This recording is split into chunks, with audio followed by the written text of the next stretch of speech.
என்னதான் மனிதன் ஓடி ஆடி அலைஞ்சு திரிஞ்சு ராவும் பகலுமா வேலை பார்த்து சம்பளத்தை வீட்ல கொண்டு வந்து சேர்த்தாலும் மாச கடைசியில அடுத்தவங்கிட்ட கையேந்து நிக்கிற நிலைமை தான் வருது. ஒன்னு பணக்காரனா இருக்கணும் இல்ல ஏழையா இருக்கணும்.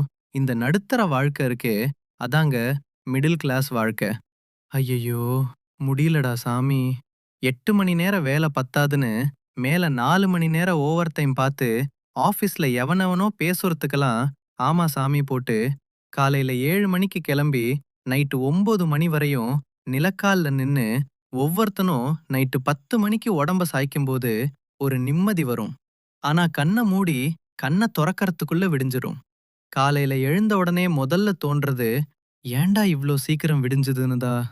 ஆனா என்னங்க பண்றது, ஓடிதானே ஆகணும். சரிங்க, மீதி கொடுமைய அப்புறமா சொல்றேன். பாய்ங்க. அப்புறம் நீங்க மிடில் கிளாஸா இருந்தா இந்த சேனலை சப்ஸ்கிரைப் பண்ணிடுங்க. பாய். நான் வீழ்வேன் என்று நினைத்தாயோ?